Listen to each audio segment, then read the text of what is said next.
Hello friends, welcome again to my YouTube channel. आज के इस वीडियो में हम बात करेंगे क्लास 11th अकाउंटेंसी के एक वेरी इंपॉर्टेंट चैप्टर के बारे में, दैट इज जर्नल एंट्रीज।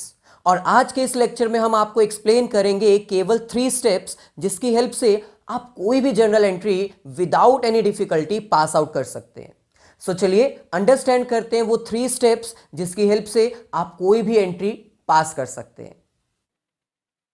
ये है हमारे पास आज का lecture, that is recording of transaction in the books of accounts called as journal entries. आज के इस लेक्चर में हम अंडरस्टैंड करेंगे कि आखिरकार ये जर्नल होता क्या है। बुक्स ऑफ अकाउंट्स में बिजनेस ट्रांजैक्शंस को मेंटेन करने के लिए हमें कौन से रूल्स और रेगुलेशंस फॉलो करने पड़ते हैं, और आखिरकार ये रूल्स और रेगुलेशंस किस तरह फॉलो किए जाते हैं। With the help of practical questions हम इन रूल्स और रेगुलेशंस को डिटेल में अंडरस्टैंड करेंगे। और क्योंकि ये हमारा फर्स्ट लेक्चर है जर्नल एंट्रीज के रिगार्डिंग, सो इसीलिए आज हम प्रैक्टिकल क्वेश्चंस थोड़ा सिंपल लेवल के स्टार्ट करेंगे, ताकि आपको रूल्स और रेगुलेशंस को अप्लाई करने में ज्यादा प्रॉब्लम फेस ना करनी पड़े। चलिए आज का लेक्चर हम स्टार्ट करते हैं। सबसे पहले बात करते हैं जर्नल की। आखिरकार ये जर्नल होता क्या है।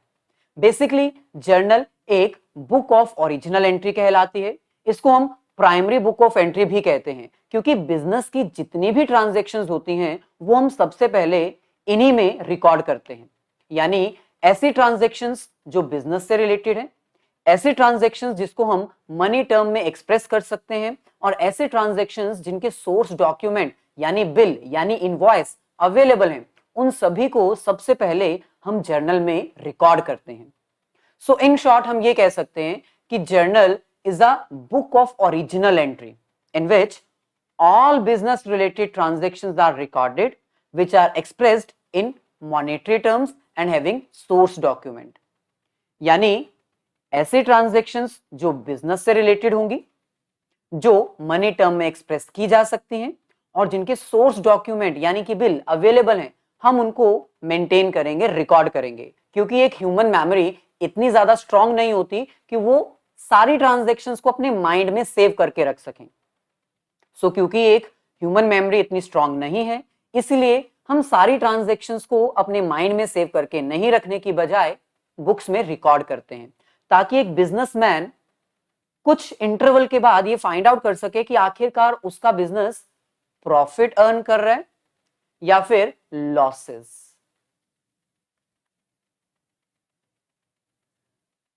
चलिए अब हम बात करते हैं जर्नल में यूज होने वाले मॉडर्न रूल्स के बारे में। बेसिकली बुक्स ऑफ अकाउंट्स में हम दो तरह के रूल्स फॉलो करते हैं। फर्स्ट हमारे पास है ट्रेडिशनल रूल, और सेकंड हमारे पास है मॉडर्न रूल।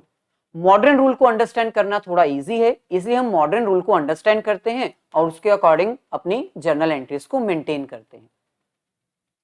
मॉडर्न रूल्स के अकॉर्डिंग हमारे पास बेसिकली 6 डिफरेंट ऐसे अकाउंट्स हैं जिनको हम डेबिट और क्रेडिट बैलेंस में डिफरेंशिएट कर सकते हैं। यानी एसेट्स, ड्राइंग्स, एक्सपेंसेस और लॉसेस, इनका बैलेंस हमेशा डेबिट होता है। जर्नल एंट्री में जब भी ये अमाउंट्स हमारी इंक्रीज हो रही होंगी, हम इनको हमेशा डेबिट करेंगे। और जर्नल एंट्रीज में, ट्रांजैक्शंस में जब भी हमारी एसेट्स, ड्राइंग्स या एक्सपेंसेस डिक्रीज होंगे, तब हम इनको क्रेडिट करेंगे। सिमिलरली सेकेंड हमारे पास है कुछ ऐसे अकाउंट्स जिनके क्रेडिट बैलेंस होते हैं, जिनमें फर्स्ट हमारे पास है लायबिलिटी, कैपिटल, इनकम और प्रॉफिट्स। इन तीनों अकाउंट्स के क्रेडिट बैलेंस होते हैं। इसका मतलब अगर बिजनेस ट्रांजैक्शंस में ये इंक्रीज हो रहे होंगे, हम इनको क्रेडिट करेंगे, और अगर ये डिक्रीज हो रहे होंगे तो हम इनको डेबिट करेंगे। ओवरऑल हम ये कह सकते हैं कि जब भी आपको बिजनेस की ट्रांजैक्शंस को मेंटेन करना है, जर्नल में रिकॉर्ड करना है, तो आपको हर ट्रांजैक्शन में ये 6 अकाउंट्स फाइंड आउट करने पड़ेंगे। पता लगाना पड़ेगा कि आखिरकार इस ट्रांजैक्शन में कितने अकाउंट्स इन्वॉल्व हैं, और वो अकाउंट कौन से हैं। क्या वो एसेट है, क्या वो ड्राइंग है, क्या वो एक्सपेंस है या लॉसेस है। सिमिलरली क्या वो लायबिलिटी है, कैपिटल है, इनकम है या प्रॉफिट है। क्योंकि अगर आप इतना फाइंड आउट करने में easily asset, drawing, expense, liability, capital, income, इतना फाइंड आउट करने में अगर आप बढ़ जाते हैं आगे, तो आपको रूल्स अप्लाई करना बिल्कुल भी डिफिकल्ट नहीं लगेगा। तो आपका सबसे पहला मोटिव क्या है? जर्नल एंट्रीज में आपको डेबिट और क्रेडिट बैलेंस की ये जो assets, drawing, expense, liability, capital और इनकम है, इनको अंडरस्टैंड करना है कि आखिरकार ये होते क्या हैं। क्योंकि अगर इनके बारे में आपको पता नहीं होगा तो आप रूल्स अप्लाई कर ही नहीं पाएंगे। सो चलिए सबसे पहले हम एक एक करके अंडरस्टैंड करते हैं कि आखिरकार ये सारे अकाउंट्स हैं क्या।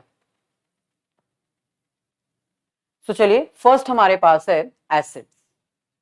बेसिकली एसेट्स बिजनेस की वो सारी आइटम्स हैं जिसके ऊपर एक बिजनेसमैन का कंट्रोल है, जो बिजनेसमैन के ऑनरशिप के अंडर आती है, जिसकी पोजीशन आपके पास है, जिसको आप जैसे चाहें वैसे यूज कर सकते हैं, चाहे तो उसको बेच भी सकते हैं।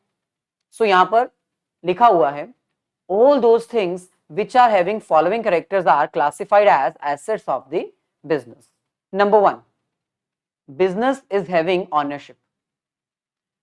बिजनेस में इस्तेमाल होने वाली ऐसी चीज जिसके ऊपर बिजनेस का कंट्रोल है, ऑनरशिप है, उसको हम एसेट कहते हैं। Business is having full control over such things. And third हमारे पास है business can use such things to generate cash, यानी वो कुछ ऐसी आइटम्स हैं जिसको बिजनेस यूज कर सकता है कैश जनरेट करने के लिए। सो ऑनरशिप अगर है आपके पास, कंट्रोल है आपके पास और आप उसको यूज कर सकते हो, फ्यूचर में आप उससे कैश भी जनरेट कर सकते हो, उसको हम कहते हैं एसेट्स। लाइक फर्नीचर बिजनेस में अगर आपने रखा हुआ है तो वो फर्नीचर आपका एसेट है, आप उसको यूज कर सकते हो। बिजनेस में आपने मशीनरी रखी हुई है तो वो मशीनरी आपकी एसेट है, आप उसको जैसे चाहें यूज कर सकते हैं। ऐसे ही प्लांट, लैंड, बिल्डिंग, ये कुछ कॉमन एसेट्स हैं, कुछ कॉमन आइटम्स हैं जो बिजनेस को ऑपरेट करने के लिए चाहिए होती हैं और ये आपकी एसेट्स कहलाती हैं क्योंकि ये आपके कंट्रोल में है, ये आपकी ऑनरशिप में है और आप इससे कैश भी जनरेट कर सकते हैं। सिमिलरली सेकंड आइटम हमारे पास है, सेकंड अकाउंट हमारे पास है ड्राइंग्स। अब जैसे बिजनेस को स्टार्ट करने के लिए आप अपने बिजनेस में अमाउंट इन्वेस्ट करते हैं, सिमिलरली अगर आपको कुछ कैश की जरूरत पड़ती है तो आप उसी इन्वेस्ट की गई कैश में से कुछ अमाउंट विड्रॉ भी करवा सकते हैं अपनी पर्सनल यूज के लिए। सो वो अमाउंट जो आपने बिजनेस में से विड्रॉ करवाई है अपने पर्सनल यूज के लिए, उसको हम कहते हैं ड्राइंग्स। ध्यान रखिएगा, अगर आपने कैश विड्रॉ करवाई है ऑफिस यूज के लिए तो वो ड्राइंग्स नहीं है, क्योंकि आपने तो वो बिजनेस यूज के लिए ही विड्रॉ करवाई है। लेकिन अगर आप अपने बिजनेस में से अमाउंट विड्रॉ करवा लेते हो अपने पर्सनल यूज के लिए, हाउस होल्ड कंजम्पशन के लिए, डोमेस्टिक कंजम्पशन के लिए, तो उसको कहा जाता है ड्राइंग्स। फॉर एग्जाम्पल आपने अपनी इनकम टैक्स पे करनी है तो इनकम टैक्स आपकी पर्सनल इनकम का टैक्स यानी कि ड्राइंग्स है। आपने अपनी लाइफ इंश्योरेंस करवाई है, पर्सनल है लाइफ आपकी, तो इसका मतलब है ड्राइंग्स। आपने अपने चिल्ड्रंस की स्कूल फीस पे की है, आपने अपने चिल्ड्रंस के लिए साइकिल परचेज की है, अपने पर्सनल एक्सपेंसेस पे किए हैं, या फिर आप अपने गुड्स में से पर्सनली कुछ विड्रॉ करवा के कंज्यूम कर रहे हो। जैसे फॉर एग्जांपल मान लीजिए आपका बिजनेस है शर्ट्स और टी शर्ट्स का मैन्युफैक्चर का, और शर्ट्स और टी शर्ट्स मैन्युफैक्चर करने के बाद आपने 5 शर्ट्स अपने पर्सनल यूज के लिए विड्रॉ करवा ली, तो ये भी ड्राइंग्स हैं, ड्राइंग्स ऑफ गुड्स। तो जो आपने पर्सनल गुड्स विड्रॉ करवा ली अपने पर्सनल यूज के लिए, उसको हम ड्राइंग्स कह सकते हैं। सो ड्राइंग्स का बैलेंस भी क्या होता है? डेबिट।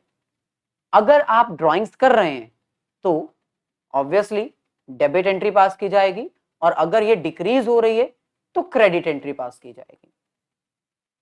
यानी आपको सिर्फ ट्रांजैक्शन रीड करते हुए इतना ध्यान रखना है कि ट्रांजैक्शन में कौन से अकाउंट्स इन्वॉल्व्ड हैं, फिर उसके अकॉर्डिंग आपको रूल्स अप्लाई कर देने।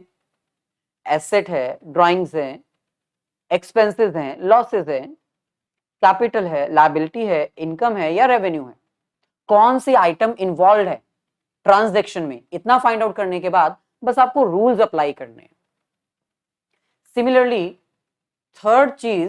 थर्ड अकाउंट जो हमारे पास है वो है एक्सपेंसेस। अब आपको भी पता है बिजनेस को ऑपरेट करने के लिए हमें तरह तरह के एक्सपेंसेस बियर करने पड़ते हैं। सो जो भी कॉस्ट आप बियर कर रहे हो अपनी बिजनेस एक्टिविटीज को परफॉर्म करने के लिए, उनको हम एक्सपेंसेस कहते हैं। जैसे इंप्लॉयज को सैलरी पे करना, गोडाउन का या फैक्ट्री का रेंट पे करना, इंप्लॉयज को वेजेस पे करना, टेलीफोन एक्सपेंसेस पे करना, एडवर्टाइजमेंट करना, या फिर इलेक्ट्रिसिटी चार्जेस पे करना, या फिर गुड्स परचेज करना। क्योंकि बिना गुड्स परचेज किए आपका बिजनेस तो ऑपरेट हो ही नहीं पाएगा। अगर आपका शर्ट और टी शर्ट का बिजनेस है, आप रेडीमेड शर्ट्स और टी शर्ट्स परचेज करके मार्केट में सेल करते हैं, तो परचेज करना भी आपके लिए एक एक्सपेंस है। इसका मतलब अगर आप अपने बिजनेस को ऑपरेट करने के लिए खर्चा कर रहे हो, खर्चा बढ़ रहा है, तो आप डेबिट की एंट्री पास करोगे, और अगर आपका खर्चा कम हो रहा है तो आप क्रेडिट की एंट्री पास करोगे। सिमिलरली नेक्स्ट हमारे पास है लायबिलिटीज। अब एसेट्स के बिल्कुल ऑपोजिट होता है लायबिलिटी। एसेट्स मैंने अभी आपको एक्सप्लेन किया, बिजनेस के वो सारी आइटम्स जिसके ऊपर आपका कंट्रोल है, ऑनरशिप है, जिसको आप जैसे चाहे यूज कर सकते हैं। लेकिन लायबिलिटी का मतलब है आपकी ऑब्लिगेशन। बिजनेस को चलाने के लिए कई बार एक बिजनेसमैन, आपको पता है, उधार ले लेता है, तो वो उधार लिया गया सामान जिसकी रीपेमेंट करनी पड़ेगी, उसको हम कहते हैं लायबिलिटी, उसको हम कहते हैं ऑब्लिगेशन। सो लायबिलिटी का मतलब है अमाउंट जो रीपे करनी पड़ेगी, क्योंकि वो आपकी नहीं है, आपका कंट्रोल नहीं है उसके ऊपर, आपकी ऑनरशिप नहीं है, आपने उधार में लिया है, वो पैसा वापस करना ही पड़ेगा। So liabilities are the obligations of the business arises towards the repayment of the bank loan. Bank से लिया गया उधार वापस करना पड़ेगा। ऐसे ही towards the repayment to the suppliers, अगर आपने सप्लायर से कोई सामान उधार पे लिया है तो पैसा तो उसका भी देना पड़ेगा। So in short, liabilities क्या है? Liabilities are the obligations toward which a business needs to pay in future. ये वो अमाउंट है जो आपके पास तो है लेकिन आपकी नहीं है, आपको वापस करनी पड़ेगी। ये एक ऐसे अमाउंट है जो आपको पे करनी ही पड़ेगी, like repayment for the amount of borrowed, repayment to the suppliers of goods और मटेरियल। इन शॉर्ट हम ये कह सकते हैं कि लायबिलिटीज वो पैसा है जो बिजनेस में आ तो गया है लेकिन आपका नहीं है, वापस करना पड़ेगा। और लायबिलिटीज का बैलेंस अभी मैंने आपको एक्सप्लेन किया, क्रेडिट होता है। अगर आपकी लायबिलिटी बढ़ रही है तो आप इसको क्रेडिट करोगे, और अगर डिक्रीज हो रही है तो आप इसको डेबिट करोगे। सिमिलरली नेक्स्ट हमारे पास है कैपिटल। अब कैपिटल बिजनेस में इन्वेस्ट की गई वो अमाउंट है जिससे आप अपना बिजनेस स्टार्ट कर सकते हो। सो जो इनिशियल इन्वेस्टमेंट्स होती हैं जिससे आपका बिजनेस स्टार्ट होता है, जो आपका खुद का पैसा होता है, उसको आप कहते हो capital. So the amount invested by the businessman for their business is called as capital. Businessman के द्वारा इन्वेस्ट किया गया पैसा ही कैपिटल कहलाता है। और अगर हम इसके रूल्स की बात करें तो कैपिटल का बैलेंस क्रेडिट होता है। अगर बिजनेस में आप इन्वेस्टमेंट कर रहे हो तो ऑब्वियसली हम इसको क्रेडिट करेंगे, अगर आप इन्वेस्टमेंट को कम कर रहे हो तो हम इसको डेबिट करेंगे। ऐसे ही लास्ट हमारे पास है इनकम। अब जैसे एक्सपेंसेस हैं उसका ऑपोजिट है इनकम। बिजनेस को ऑपरेट करने के लिए हम खर्चा करते हैं, लेकिन भाई वो खर्चा किया क्यों जाता है? ताकि एक सोर्स ऑफ इनकम जनरेट किया जा सके। फॉर एग्जाम्पल, आप जिस प्रोडक्ट में डील कर रहे हो उसको बेचना, उसको सेल करना, ये आपका मेजर सोर्स ऑफ इनकम कहलाता है। So total income generated by the business by performing different business activities is called as income. अब इसमें आता क्या क्या है? इसमें प्रोडक्ट को बेचकर कमाया गया पैसा भी आता है और अदर सोर्सेज ऑफ इनकम भी आती हैं। यानी इसमें सेल्स तो आएगी ही आएगी, साथ में अदर इनकम्स भी आएंगी। अदर इनकम्स मतलब जैसे कमीशन रिसीव करना, रेंट रिसीव करना, या फिर कोई और अमाउंट्स रिसीव करना, commission received, rent received, interest received, ये सब इसमें आएंगे। सो इन शॉर्ट हम ये कह सकते हैं कि हमारे पास ओवरऑल 5 to 6 अकाउंट्स हैं जिनको हम डेबिट और क्रेडिट में डिवाइड कर सकते हैं। सबसे पहले अगर हम बात करें डेबिट बैलेंस की, तो जितनी भी एसेट्स हैं, एसेट्स मतलब जिसके ऊपर आपका कंट्रोल है, जो बिजनेस की ऑनरशिप में है, जिसको आप जैसे चाहे यूज कर सकते हैं, चाहे तो बेच भी सकते हैं, ऐसे आइटम्स जो आपको कैश जनरेट करने में हेल्प करती हैं, इनका बैलेंस डेबिट होता है। नेक्स्ट हमारे पास है ड्रॉइंग्स। ड्रॉइंग्स भी आपको अच्छे से एक्सप्लेन कर दिया है। बिजनेस में से अगर आप कोई अमाउंट विड्रॉ करवाते हो पर्सनल यूज के लिए, तो उसको बोला जाता है ड्रॉइंग्स, और इसका बैलेंस भी डेबिट होता है। और लास्ट हमारे पास है बिजनेस को परफॉर्म की जाने वाली एक्सपेंसेस या बिजनेस में होने वाला लॉस। इसका भी बैलेंस क्या होता है? डेबिट। इसका मतलब अगर आपकी एसेट्स इंक्रीज हो रही हैं, अगर बिजनेस में आपकी ड्रॉइंग्स बढ़ रही हैं, अगर आपका खर्चा बढ़ रहा है, तो आप इसको जर्नल एंट्री में ऑलवेज डेबिट ही करेंगे। और अगर आपकी एसेट्स कम हो रही हैं, आपने कोई एसेट बेच दी, या ड्रॉइंग्स कम हो रही हैं, या फिर आपका लॉस कम हो रहा है, तो आप इसको ऑपोजिट करोगे, यानी कि क्रेडिट। सो चाहे एसेट हो, चाहे ड्रॉइंग्स हो, चाहे एक्सपेंस और लॉस हो, इनका बैलेंस हमेशा डेबिट होता है। दूसरी तरफ अगर हम बात करें, एसेट्स के ऑपोजिट हमारे पास आएगा लायबिलिटीज।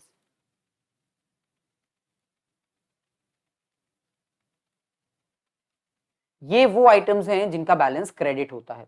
लायबिलिटीज मतलब ऐसा पैसा जो बिजनेस में है तो, लेकिन हमारा नहीं है, हमें वापस करना ही पड़ेगा क्योंकि उधार में लिया है। ऐसे ही ड्रॉइंग्स को ऑपोजिट हमारे पास आता है कैपिटल। कैपिटल मींस ऐसा पैसा जो आपने बिजनेस में इन्वेस्ट किया है, आपका खुद का पैसा बिजनेस को ऑपरेट करने के लिए।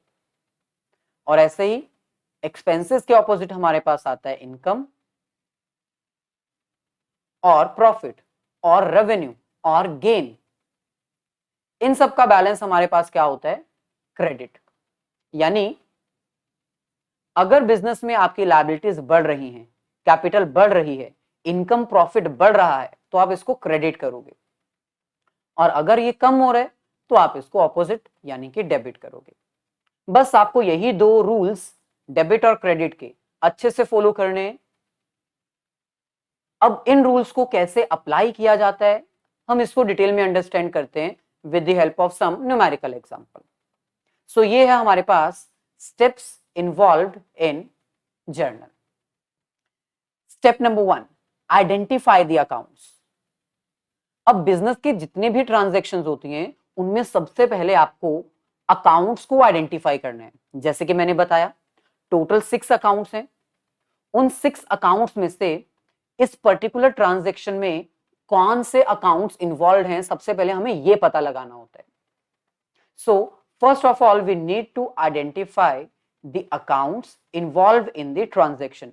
यानी इस पर्टिकुलर ट्रांजैक्शन में कौन से अकाउंट्स इन्वॉल्व हैं, सबसे पहले हमें यह पता लगाना होगा।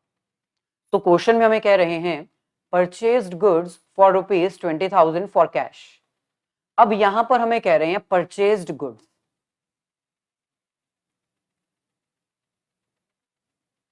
परचेज्ड गुड्स, और दूसरा हमें कह रहे हैं फॉर कैश। यानी हमने गुड्स परचेज किए हैं, बदले में हमने पैसा दे दिया है। इसका मतलब यहां पर कुछ तो डेबिट होगा और कुछ तो क्रेडिट होगा ही होगा। हमने कुछ परचेज किया है और बदले में हमने उसका पैसा दिया है। तो सबसे पहले हमें इसमें अकाउंट्स आइडेंटिफाई करने पड़ेंगे। एक तरफ हमारे पास है परचेज ऑफ गुड्स, दूसरी तरफ हमारे पास है पेमेंट ऑफ गुड्स। अच्छा, अब अगर हम गुड्स परचेज करेंगे तो ऑब्वियसली वो हमारा एक्सपेंस कहलाएगा। अभी मैंने आपको एक्सप्लेन किया था, अगर हम गुड्स परचेज करते हैं तो वो हमारा खर्चा है, क्योंकि बिना गुड्स के हमारा बिजनेस ऑपरेट हो ही नहीं पाएगा। और बिजनेस को ऑपरेट करने के लिए जितनी भी कॉस्ट बियर की जाती है वो एक्सपेंस कहलाता है।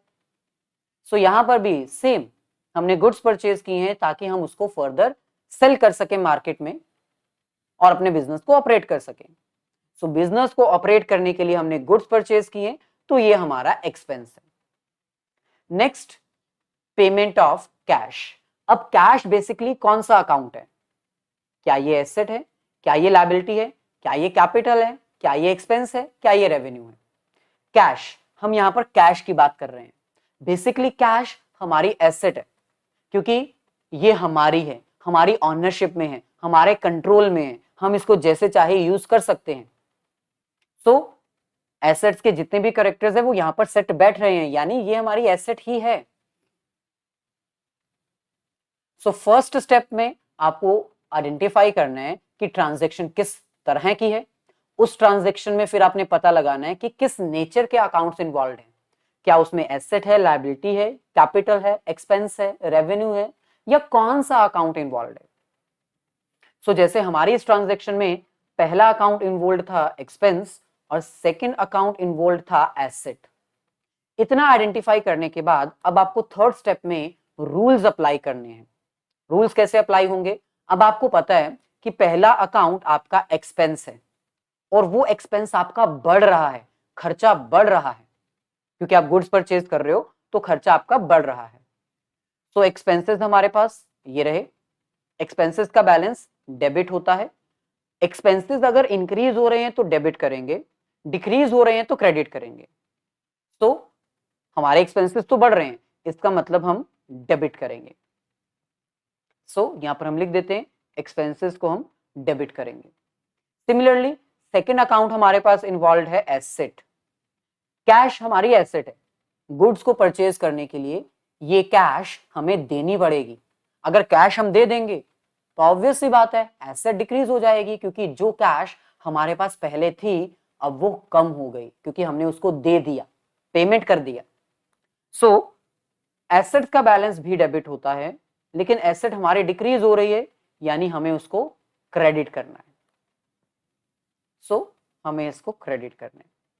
सो एक डेबिट हुआ, एक क्रेडिट हुआ, हमारी जर्नल एंट्री प्रिपेयर हो गई। अब हम easily journal entry pass out कर सकते हैं। और वो जर्नल एंट्री क्या आएगी? परचेज अकाउंट डेबिट, क्योंकि हमने गुड्स परचेज की हैं, परचेज एक्सपेंस है, एक्सपेंसेस बढ़ रहे हैं, इसलिए हमने इसको डेबिट कर दिया, purchase account debit. To cash, cash हमारी एसेट है, एसेट डिक्रीज हो रही है, इसलिए हमने इसको क्रेडिट कर दिया, 20,000 एंड 20,000। सो ऐसे ही आपको सारी जर्नल एंट्रीज पास करनी है। जो मैंने 3 स्टेप्स आपको बताए वो 3 स्टेप्स आपको सभी में अप्लाई करने हैं। चलिए सबसे पहले हम कुछ ऐसे प्रैक्टिकल क्वेश्चंस अप्लाई करते हैं जिसमें हमें डेबिट बैलेंस के अकॉर्डिंग ज्यादा चलना है।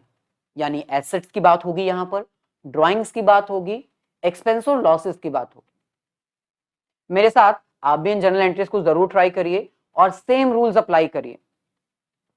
सो फर्स्ट क्वेश्चन हमारे पास है, purchased furniture for cash ₹1 lakh. अब सबसे पहले हमें इस ट्रांजैक्शन में आइडेंटिफाई करना है कि इसमें कौन से अकाउंट्स इन्वॉल्व हैं। So purchase of furniture,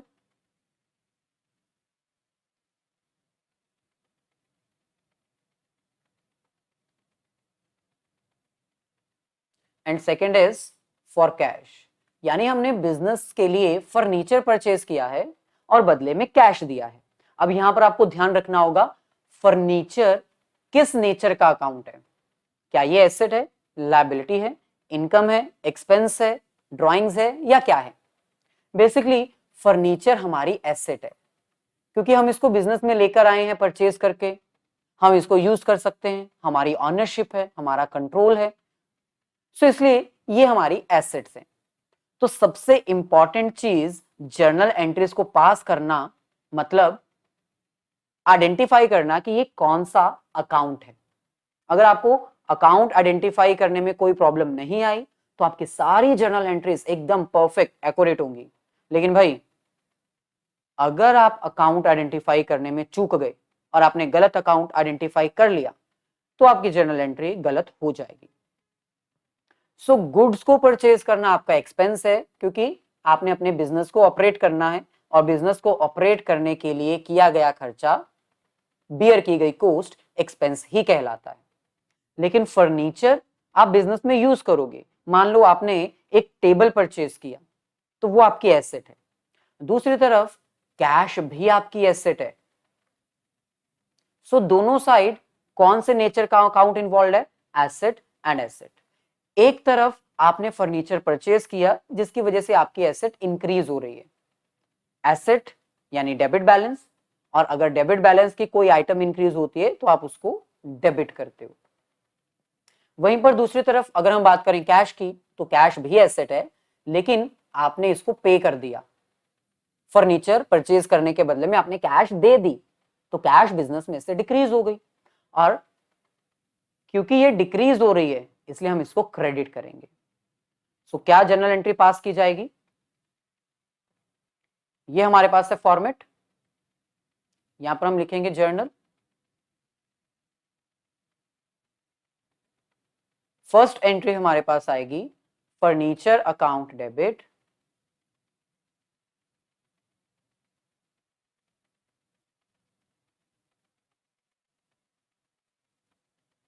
to cash, और अमाउंट हमारे पास है 1 लाख। सो 1 लाख का हमने फर्नीचर परचेज किया, फर्नीचर हमारी एसेट है, इंक्रीज हो रही है इसलिए हमने उसको डेबिट कर दिया। दूसरी तरफ कैश भी हमारी एसेट है लेकिन ये डिक्रीज हो रही है इसलिए हमने इसको क्रेडिट कर दिया। यहां पर आपको नरेशन भी लिखनी होती है, being furniture purchased.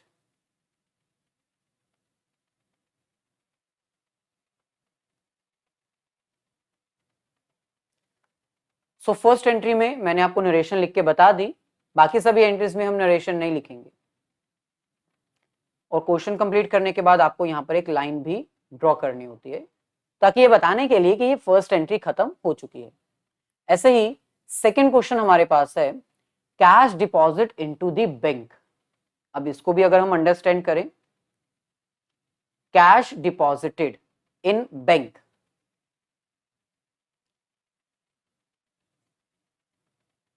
Cash in bank, और दूसरी तरफ है कैश, यानी हमने कैश बैंक में डाल दी और दूसरी तरफ कैश डिक्रीज हो गई। सो हमें पता लगाना है कि सबसे पहले ये जो बैंक है ये हमारे लिए क्या है, एसेट है, लायबिलिटी है, इनकम है, एक्सपेंस है, ड्रॉइंग्स हैं, कैपिटल है, क्या है? बेसिकली बैंक हमारा एसेट है, बैंक में जितना भी पैसा है वो हमारा है, हमारी ऑनरशिप है, हम उसको जैसे चाहे यूज कर सकते हैं। सो बैंक हमारी एसेट है। सिमिलरली कैश भी ऑब्वियसली हमारी एसेट है। सो ट्रांजैक्शन आइडेंटिफाई करने के बाद, नेचर ऑफ अकाउंट्स आइडेंटिफाई करने के बाद, अब हमें पता लगाना है कि ये डिक्रीज हो रहे हैं या इंक्रीज हो रहे हैं। तो बैंक में हमने पैसा डिपॉजिट करवाया तो ऑब्वियसली बैंक बैलेंस हमारा इंक्रीज हो रहा है, एसेट हमारी इंक्रीज हो रही है, और एसेट जब इंक्रीज होती है तो हम उसको डेबिट करते हैं। दूसरी तरफ कैश भी हमारी एसेट है लेकिन वो डिक्रीज हो रही है क्योंकि हमने अपना कैश, अपने पास जो था कैश, उसको बैंक में डिपॉजिट करवा दिया, तो इसलिए वो डिक्रीज हो रही है, और कैश एज एन एसेट जब डिक्रीज होगी तब हम उसको क्रेडिट करेंगे। सो एंट्री हमारे पास क्या आ जाएगी, bank account debit to cash. चलिए जल्दी से हम इसको रिकॉर्ड कर देते हैं। सेकेंड एंट्री,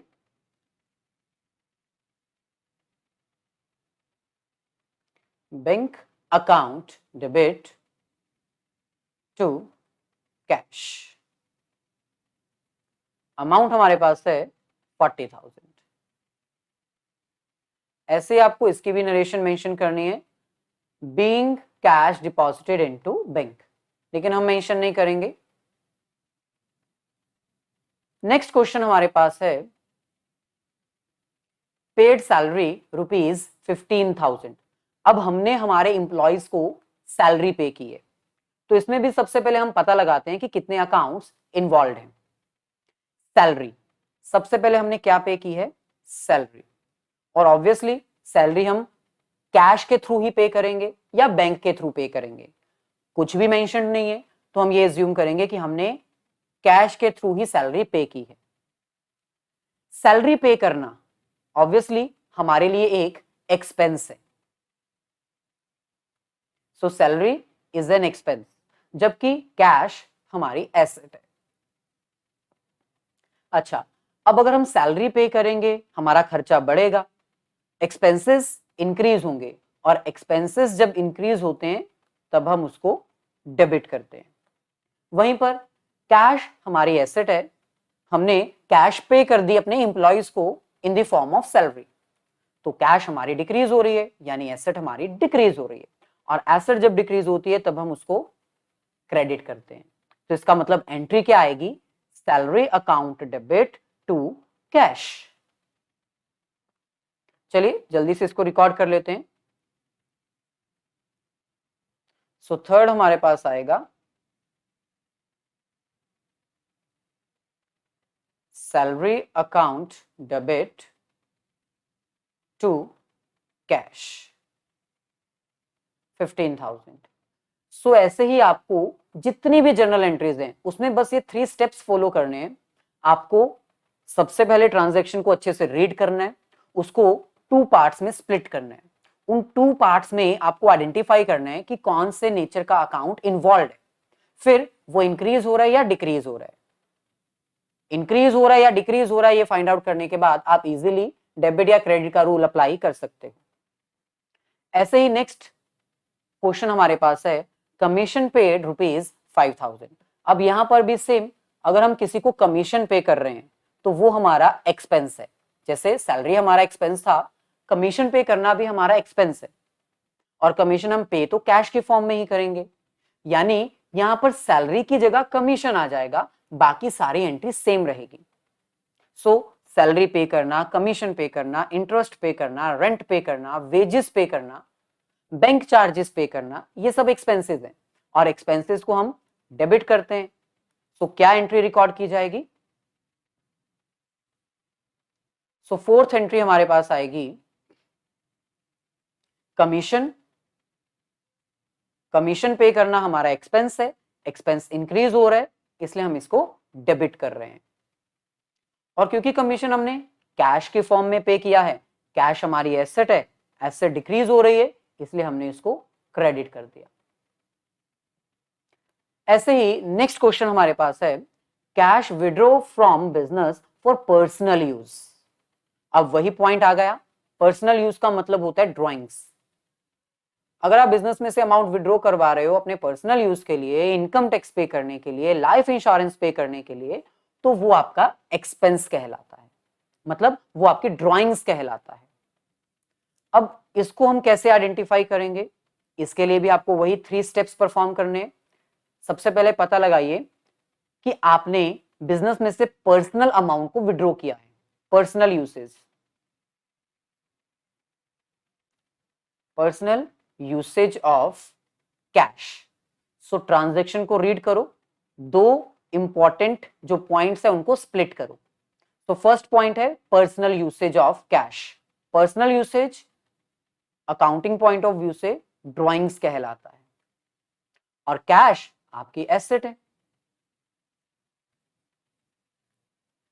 सो ट्रांजैक्शन को 2 पार्ट्स में स्प्लिट करने के बाद, नेचर ऑफ अकाउंट कौन से इन्वॉल्व है ये फाइंड आउट करने के बाद आपको पता लगाना है कि वो इंक्रीज हो रहे हैं या डिक्रीज हो रहे हैं। अब ऑब्वियसली अगर हम पर्सनल यूज कर रहे हैं तो ड्राइंग्स हमारी इंक्रीज हो रही हैं, ड्राइंग्स का बैलेंस जो है वो डेबिट होता है, तो क्योंकि वो इंक्रीज हो रहे हैं हम इसको डेबिट करेंगे।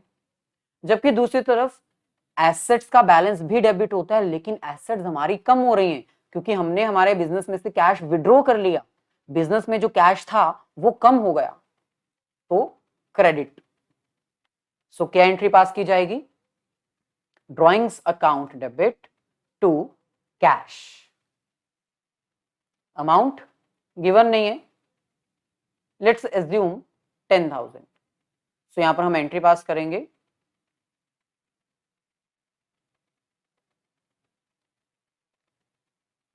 Drawings account debit 10,000 to cash.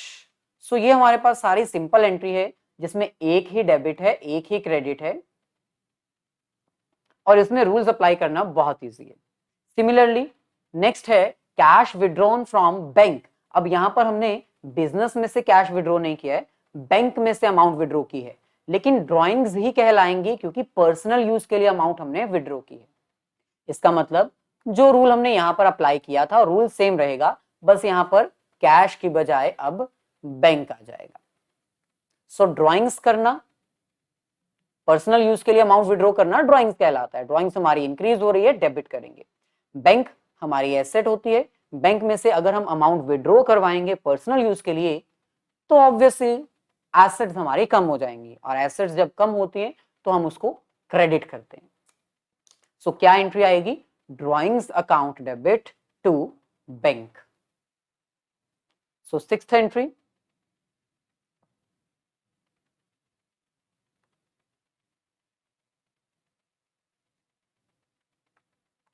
drawings account debit to bank.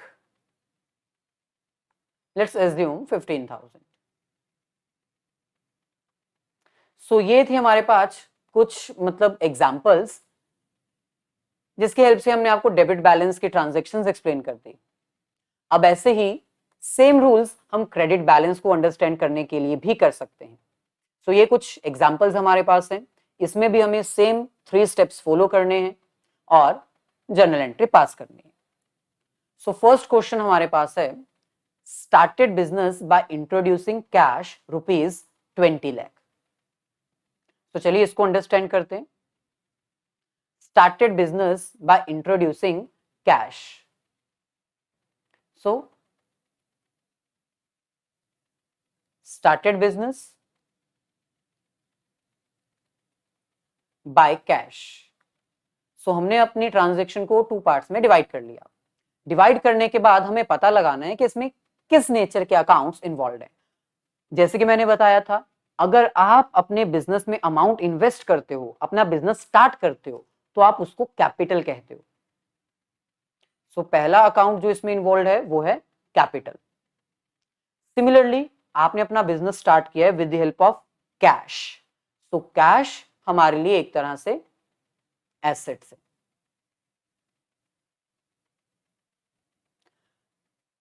कौन सा नेचर ऑफ अकाउंट इन्वॉल्व है ये फाइंड आउट करने के बाद अब हमें पता लगाना है कि वो इंक्रीज हो रहा है या डिक्रीज हो रहा है। सिंपल है, आपने अपना बिजनेस स्टार्ट किया है with the help of capital, तो बिजनेस में कैपिटल बढ़ रही है, और कैपिटल जब इंक्रीज होती है तब हम उसको क्रेडिट करते हैं। दूसरी तरफ कैश हमारी एसेट है, आपने अपना बिजनेस स्टार्ट किया बाय इन्वेस्टिंग द कैश, इसका मतलब बिजनेस में कैश बढ़ रहा है क्योंकि बिजनेस में कैश इन्वेस्ट किया गया है, और कैश हमारी एसेट है। एसेट जब इंक्रीज होती है तब हम उसको डेबिट करते हैं। एक चीज हमेशा ध्यान रखिएगा कि ट्रांजैक्शन हम बिजनेस के पॉइंट ऑफ व्यू से रिकॉर्ड करते हैं, ना कि पर्सनल पॉइंट ऑफ व्यू से। सो अगर हम पर्सनल पॉइंट ऑफ व्यू से देखें तो हमारी कैश डिक्रीज हो रही है, हमने अपना पैसा बिजनेस में लगाया, हमारे पास से पैसा कम हो रहा है, लेकिन बिजनेस के पॉइंट ऑफ व्यू से बिजनेस में कैश आ रहा है, एसेट बढ़ रही है, इसलिए हम डेबिट करेंगे। सो एंट्री हमारे पास क्या आ जाएगी? Cash account debit to capital account credit. So जल्दी से हम इसको रिकॉर्ड कर लेते हैं। सो फर्स्ट एंट्री हमारे पास आएगी, कैश हमारी एसेट है और कैश बिजनेस में इंक्रीज हो रही है, सो हम इसको डेबिट करेंगे। Cash account debit 20 lakh to capital account.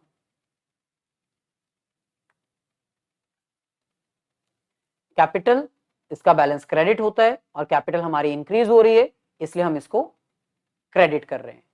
Narration हम साथ में जरूर मेंशन करेंगे, being business started by investment in cash. ऐसे ही सेकेंड क्वेश्चन हमारे पास है, purchase goods from Reena for ₹25,000 on credit. हमने रीना से गुड्स परचेज की हैं लेकिन उधार पर, क्रेडिट पर। चलिए इसको भी हम अंडरस्टैंड करते हैं और रिकॉर्ड करते हैं। सबसे पहले हमारे पास आएगा परचेज ऑफ गुड्स।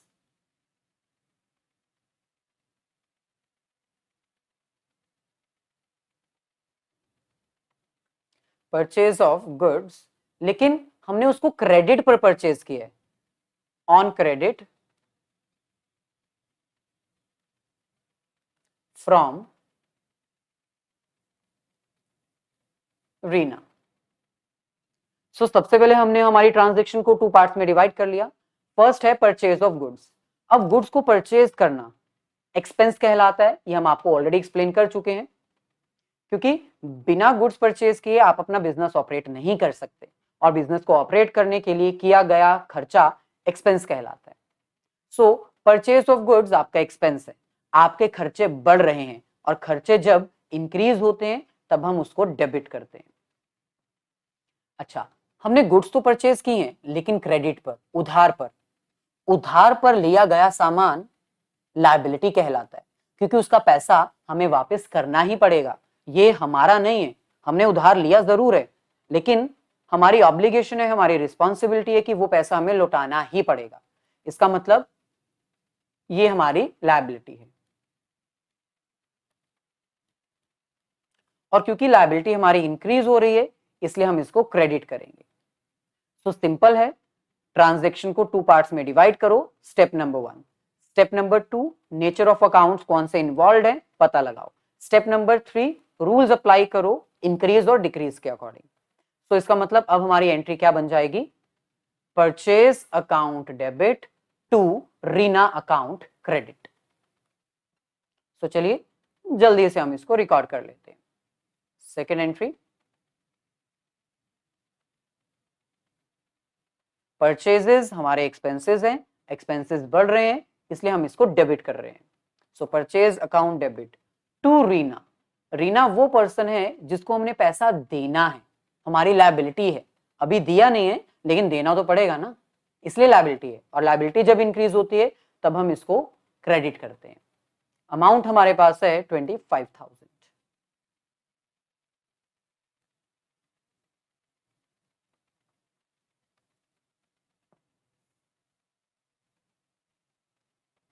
ऐसे ही नेक्स्ट क्वेश्चन हमारे पास है, sold goods to Sam ₹10,000 for cash. अब ऑब्वियसली अगर हम बिजनेस कर रहे हैं तो बिजनेस में गुड्स परचेज करते हैं तो सेल भी करते हैं।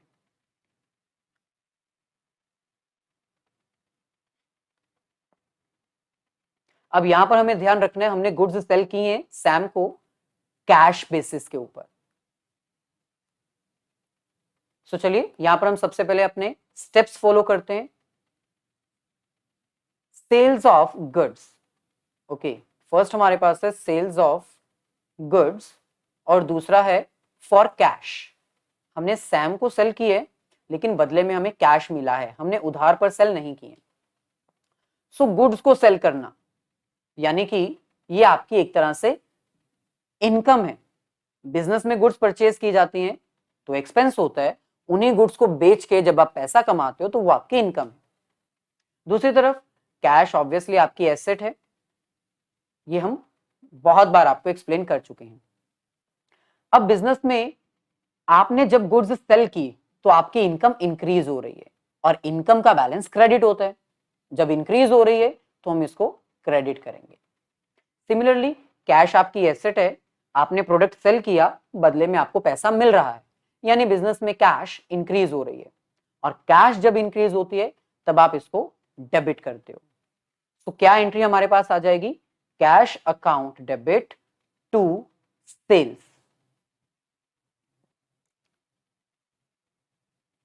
चलिए यहां पर हम अपनी थर्ड एंट्री भी रिकॉर्ड कर लेते हैं। कैश एसेट होती है, हम प्रोडक्ट सेल कर रहे हैं, बदले में हमें कैश मिल रही है, इसका मतलब कैश इंक्रीज हो रही है और कैश जब इंक्रीज होती है तब हम इसको डेबिट करते हैं। टू सेल्स, सेल्स हमारी इनकम है, इनकम इंक्रीज हो रही है इसलिए हम इसको क्रेडिट कर रहे हैं।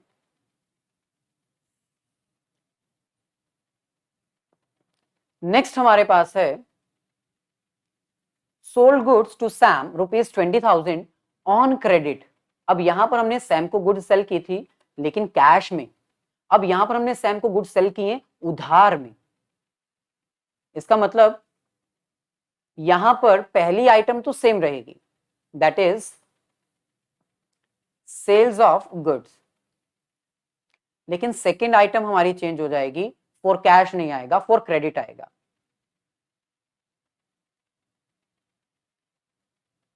For credit to Sam.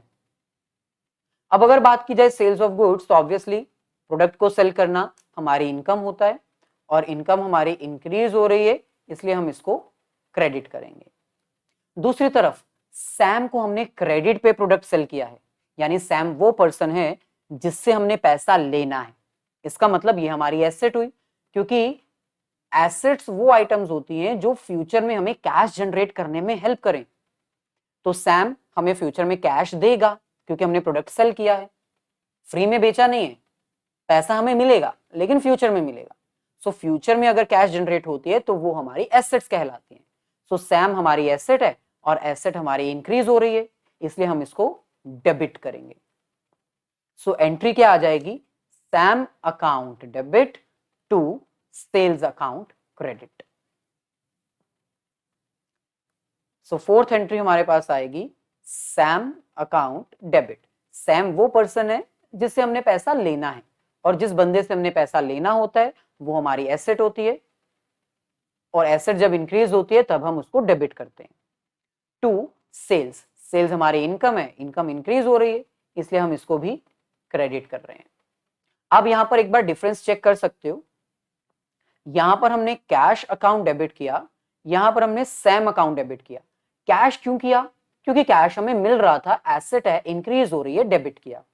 Sam क्यों डेबिट किया, क्योंकि सैम से हमने पैसा अभी लेना है, हमें पैसा मिलेगा, ये भी एसेट है, इसलिए सैम को डेबिट किया।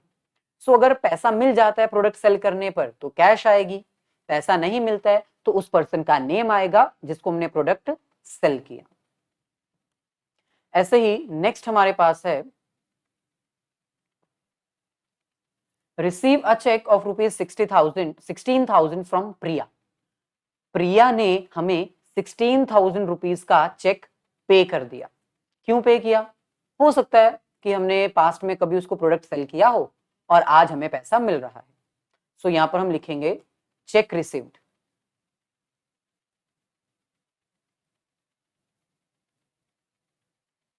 अच्छा, ये जो चेक हमें रिसीव हुआ है किसने दिया है, फ्रॉम प्रिया।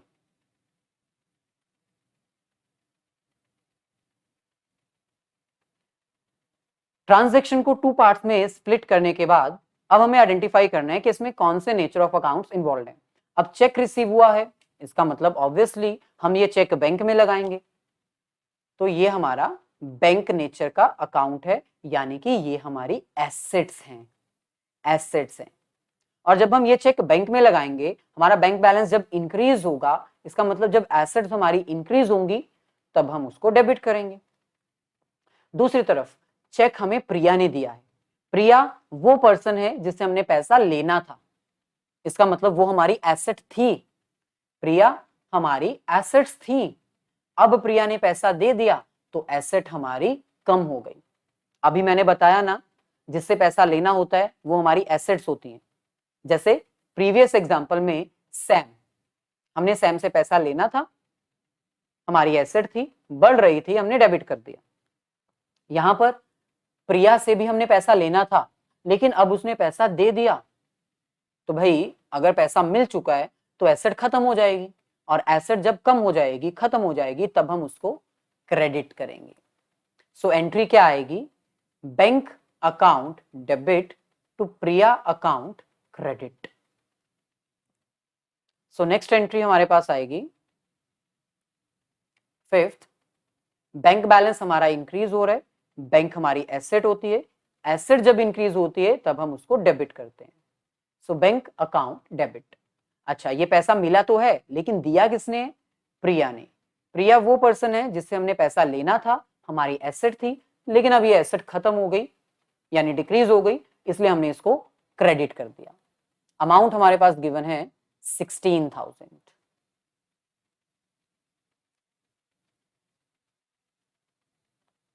ऐसे ही नेक्स्ट हमारे पास है सोल्ड गुड्स टू निधि ₹14,000। अब यहां पर हमने निधि को प्रोडक्ट सेल किया है लेकिन फॉर कैश लिखा नहीं है। जब ऐसा क्वेश्चन आए और कैश वर्ड मेंशन्ड ना हो तो इस सिचुएशन हम ये सोचेंगे कि हमने निधि को प्रोडक्ट सेल किया है उधार पर। सो सेम एंट्री आएगी जैसे हमने सैम के केस में पास की थी। सो गुड्स सेल की हैं, sales of goods.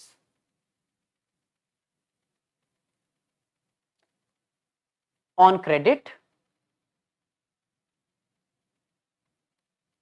To Nidhi. अच्छा, ट्रांजैक्शंस को स्प्लिट करने के बाद अब हमें पता लगाना है कि ये कौन से नेचर का अकाउंट है। हमने प्रोडक्ट सेल किया है, सेल्स करना हमारी इनकम होती है। अब क्योंकि हमने प्रोडक्ट सेल किया है, हमारी इनकम इंक्रीज होगी। इनकम जब इंक्रीज होती है तब हम उसको क्रेडिट करते हैं। दूसरी तरफ निधि वो पर्सन है जिससे हमने पैसा लेना है, यानी फ्यूचर में हमें कैश मिलेगा, कैश जनरेट होगी। और जहां से हमें कैश जनरेट होती है वो हमारी एसेट्स होती हैं। एसेट हमारी इंक्रीज हो रही है, इसलिए हम इसको डेबिट करेंगे। सो एंट्री क्या आएगी? Nidhi account debit to sales account credit. So चलिए जल्दी से यहां पर हम एंट्री पास कर लेते हैं। सिक्स्थ हमारे पास आएगी निधि अकाउंट डेबिट। निधि वो पर्सन है जिससे हमने पैसा लेना है, और जिससे पैसा लेना होता है वो हमारी एसेट होती है। एसेट इंक्रीज हो रही है, इसलिए हमने इसको डेबिट कर दिया। नेक्स्ट यहां पर आएगा टू सेल्स। सेल्स हमारी इनकम होती है। इनकम जब इंक्रीज होती है तो ऑब्वियसली हम उसको क्रेडिट करते हैं, 14,000।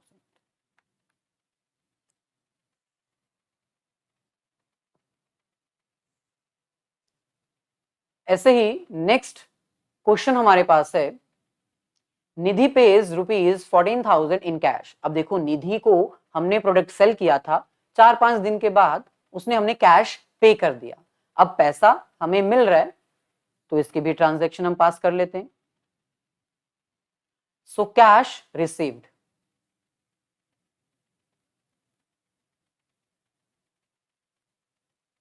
कैश हमें रिसीव हुआ है, किसने दिया है? निधि ने, फ्रॉम निधि। अच्छा, कैश हमें रिसीव हो रहा है, कैश हमारी ऑब्वियसली एसेट होती है। अब क्योंकि कैश हमें रिसीव हो रहा है इसलिए कैश हमारी बढ़ रही है, यानी एसेट हमारी इंक्रीज हो रही है। और एसेट जब इंक्रीज होती है तब हम उसको डेबिट करते हैं। दूसरी तरफ अगर हम बात करें निधि की, तो निधि वो पर्सन थी जिससे हमने पैसा लेना था। अब उसने पैसा दे दिया, यानी निधि हमारी एसेट थी। जिससे पैसा लेना होता है वो हमारी एसेट होती है। अब निधि ने पैसा दे दिया तो एसेट हमारी कम हो गई, खत्म हो गई। और एसेट जब कम होती है तब हम उसको क्रेडिट करते हैं। सो एंट्री हमारे पास क्या आएगी? Cash account debit to Nidhi account credit. So यहां पर हम एंट्री पास कर लेते हैं। 7th एंट्री, कैश हमारी एसेट है, कैश हमें रिसीव हो रही है, एसेट मतलब इंक्रीज हो रही है। एसेट जब इंक्रीज होती है तब हम उसको डेबिट ही करते हैं। दूसरी तरफ ये पैसा निधि ने दिया है। निधि वो पर्सन थी जिससे हमने पैसा लेना था, वो हमारी एसेट थी, हमने उसको डेबिट किया था। लेकिन अब एसेट हमारी खत्म हो गई, क्योंकि ऑब्वियसली भाई निधि ने अगर पैसा दे ही दिया तो काय की एसेट? एसेट खत्म हो गई, कम हो गई। और एसेट जब कम होती है तो हम उसको क्रेडिट करते हैं। बीइंग कैश रिसीव्ड फ्रॉम निधि। सो जब भी आपको कोई ट्रांजैक्शन रिकॉर्ड करनी है, पास करनी है, तो बस आपको ये 3 स्टेप्स परफॉर्म करने हैं। ट्रांजैक्शन को डिवाइड करना, कौन से नेचर ऑफ अकाउंट्स हैं उसमें इन्वॉल्व करना, फाइंड आउट करना, और इंक्रीज डिक्रीज के अकॉर्डिंग रूल्स अप्लाई करना।